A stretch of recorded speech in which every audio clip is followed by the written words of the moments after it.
Hello people. सो आज के हमारे वीडियो का कंटेंट रहेगा HDFC bank money back credit card का स्टेटमेंट ओवरव्यू कैसे लें।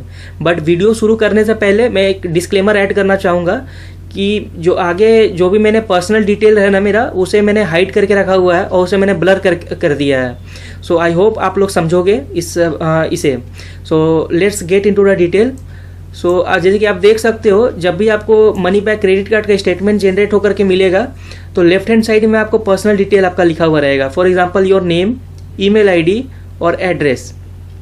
उसके बाद अगर आप देखोगे तो रेड कलर के बॉक्स में आपके जो कार्ड का बोल सकते हो जो भी ड्यू अमाउंट है या तो स्टेटमेंट कब जनरेट हुआ था वो मेंशन रहेगा।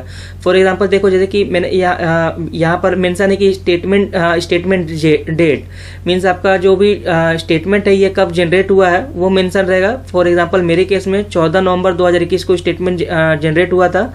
और उसी के जस्ट अगर आप नीचे देखोगे तो पेमेंट ड्यू डेट यहाँ पर लिखा हुआ है।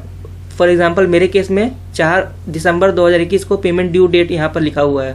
सो ये दोनों डेट को अगर स्टेटमेंट जनरेशन का डेट और पेमेंट ड्यू डेट को अगर कंपेयर करोगे तो 20 दिन का टाइम फ्रेम निकल करके आएगा।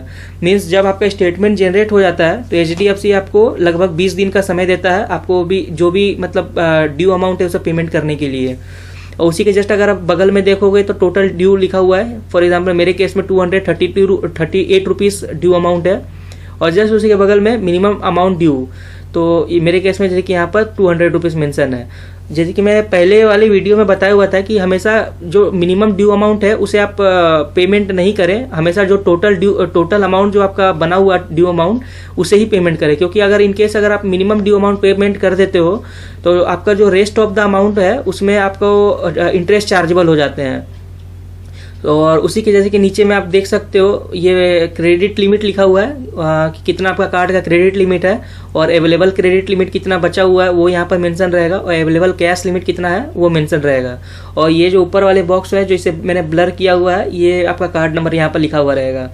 एक आप बोल सकते हो रेड कलर यहाँ पर बनाने को लेकर के, क्योंकि आपका अमाउंट ड्यू है तो इसलिए बैंक इसे रेड कलर से डिनोट करता है। बोल सकते हो कि मतलब इसे मतलब प्रायोरिटी में लेकर के पेमेंट करो, इसलिए ये रेड कलर का बॉक्स आप बोल सकते हो यहाँ पर हाईलाइटेड रहता है।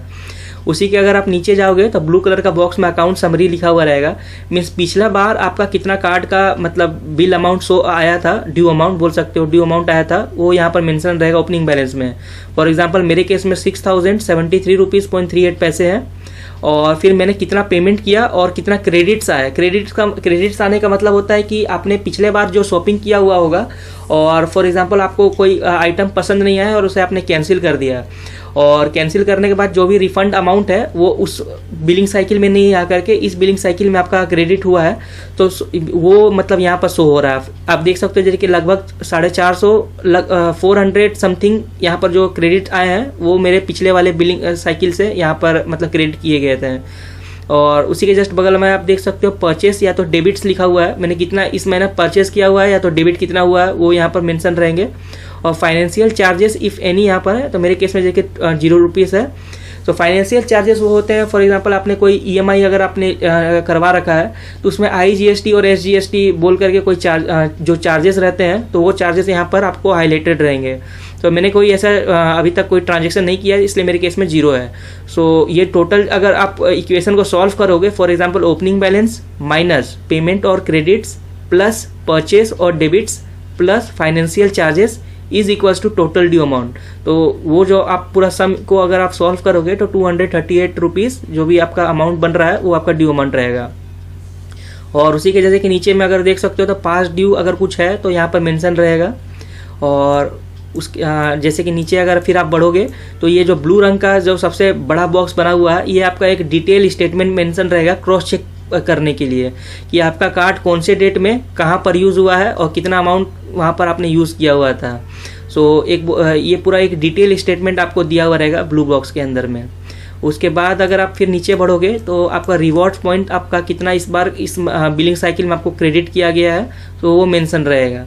फॉर एग्जांपल ओपनिंग बैलेंस मतलब पिछले बिलिंग साइकिल में मैंने कितना पॉइंट्स जो है एक्युमुलेट कर चुका था तो वो यहाँ पर मेंशन है। फॉर एग्जांपल मेरे केस में 112 पॉइंट्स मैंने अर्न किए थे।